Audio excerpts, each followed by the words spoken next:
Hey y'all, how's it going? This is Ethan Hollifield with Southern Appalachian Anglers.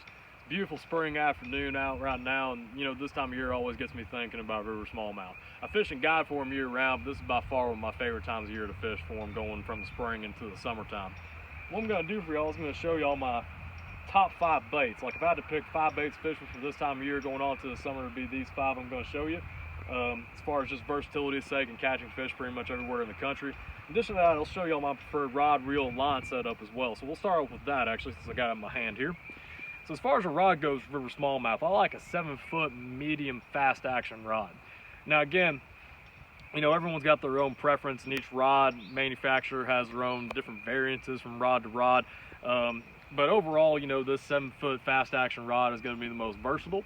I like this Fenwick HMG right here.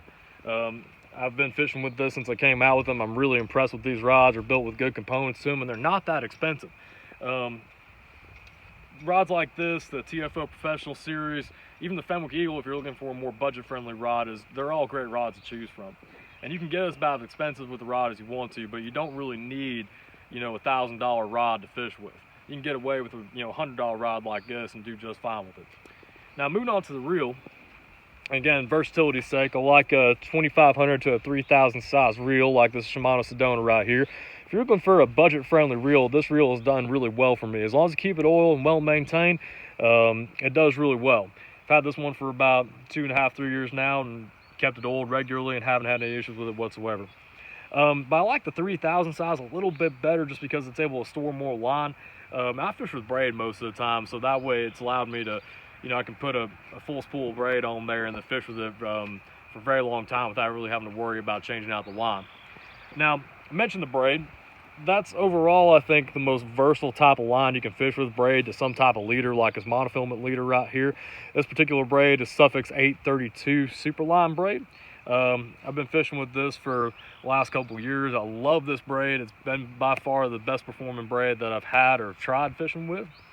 And we'll go on to the leader here. Now, everyone's got their own opinion on what type of leader that you need. As far as versatility goes, I like a monofilament leader a little bit better than a fluorocarbon leader. Now, some people probably disagree with that, but monofilament does have its advantages.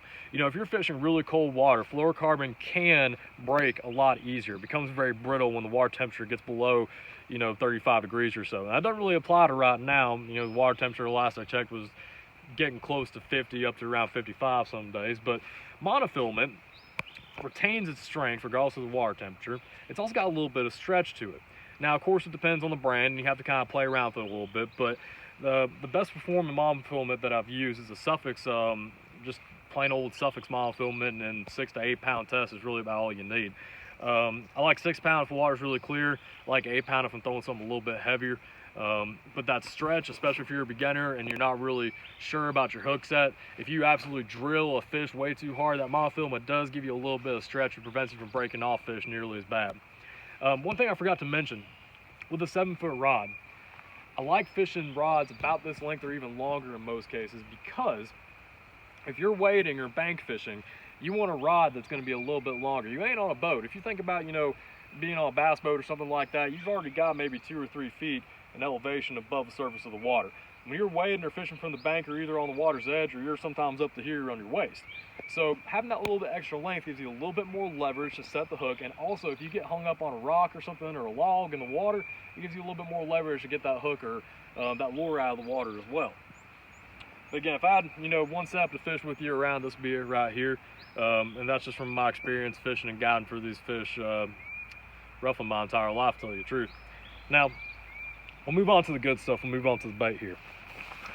So, many of y'all know the stick bait or Senko style bait it's caught a lot of bass, but it's especially caught a lot of smallmouth. Smallmouth, for one reason or another, love a stick bait like this. This is a yum dinger, this particular one, but all the stick bait types generally work really well. And again, you have to kind of play around with them a little bit. Some have a little bit different actions, a little bit different wobbles as they fall through the water. But the yum dingers work really well. They're relatively tough. The Z-Man ones, if you're looking for something that's absolutely just bulletproof, the Z-Man ones work great, but you have to keep in mind that they are buoyant. I like the sink rate on these. Gets it down the current if I've got just on a plain Texas rig like this. And you can fish these all the way, from the little 3 inchers all the way up to a 5 or even a 6 inch one. But again, as far as versatility goes, it's really hard to beat a Senko just from all the different ways you can rig it. Got on a Texas rig here, but you can rig it on a Ned rig, you can rig it on a Nico rig. There's just a wide variety of ways to rig this bait. So it's by far probably my #1 pick if I had to pick for something year-round to fish for smallmouth with, but especially this time of year in the spring. Moving on from there, and I'll set this rod down for a second so I can show you all the rest of these. Can't talk about smallmouth without talking about tubes. This is the time of year I really start fishing with these pretty heavy. I like anywhere from a 3-inch all the way to a 3.5 inch. Sometimes I'll scale it down to even something like a little baby one right here. I'll sometimes cut these off and make it a little bit more finesse presentation. But again, it just depends on what the fish tell you. As you can see here, I've got a wide variety of colors as well. But you know, green pumpkin's pretty much a staple. This little mustard color by Gets It also works really well sometimes. And if I need a reaction bite, I'll also try throwing maybe an oversized tube. It's a little bit big for what most people would consider a river smallmouth bait. But if you need, you know, a big reaction bite, this white tube right here, just popping it along the rocks and on shelves, this can work really well. I've caught a lot of big fish this time of year on that particular tube. Moving on from that, I'm going to set these aside here for a second so I can show you all these grubs.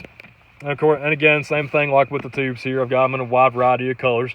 As you can see, my favorite color here is running kind of low, and I do dip them in a little bit of dye sometimes, just to give them a little bit more pizzazz, if you will, or if I need just, you know, again, maybe a little bit more of a reaction bite, I'll sometimes dip them in a little bit of chartreuse dye. But green pumpkin is by far one of my favorite colors, and also white. If I had to pick two colors out of all the colors that are available, those two right there are going to serve you well.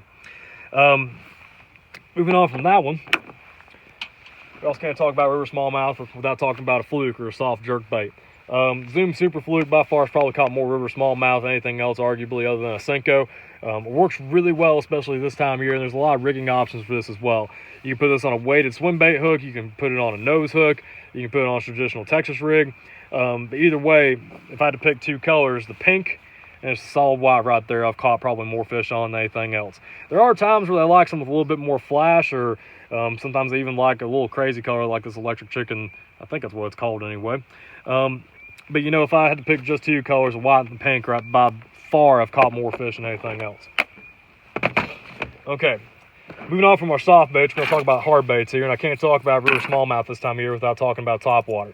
I've got 3 different topwater baits here. I've got a little Zara Puppy, a little smaller version of the traditional Zara Spook, a little popper here, and then a little head and tiny torpedo. All these, I think that one too is a heading as well. But regardless of the brand, I mean, any of these types of baits, whether it be something that makes a lot of commotion, whether it's something a little bit more subtle, or whether you got a walk dog bait, all 3 versions of those topwater baits are really deadly starting out this time of year.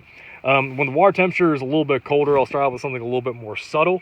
As the water temperature warms up, or, you know, if I've got an overcast day when it starts to rain, I like those something with a little bit more movement, a little bit more sound to it. Lastly, and this was a hard choice for me picking out number 5, but if I had to pick one more bait, it'd probably be a small spinner bait. It's a little booyah right here. I think it's a little 1/8 ounce pond buster spinner bait. You can change out the blades on these as well, just depending on what kind of conditions you're facing, but I like a stock blade. It's pretty decent. If it's muddy water, I'll throw on a little bit bigger Colorado blade, just throw off a little bit more thump. And I also like throwing on a little grub as a trailer as well. Gives a little bit more of a profile to it. And this bait really shines in muddy water. If you got water that's got a little bit of stain to it. You know, the green pumpkin color like I've got here works really well, but I also like white and chartreuse. I mean, if you've got white and chartreuse, you pretty much covered all your bases there in terms of a spinner bait color. But again, that one works really well for muddy water. And really, that's about it. Now, there's other baits that work, you know, per situation. Again, you know, you have to kind of match what you're fishing based on, you know, water conditions, the specific type of forage that's in your river. But, you know, these 5 baits right here work regardless, I think, of where you're at in the country in terms of, like, just confidence baits, especially something like a Senko or a Fluke. If I could really only pick 2, those would be the 2 that I would pick to fish with in the spring going on to the summertime. But, you know, that's pretty much it in terms of my bait selection here.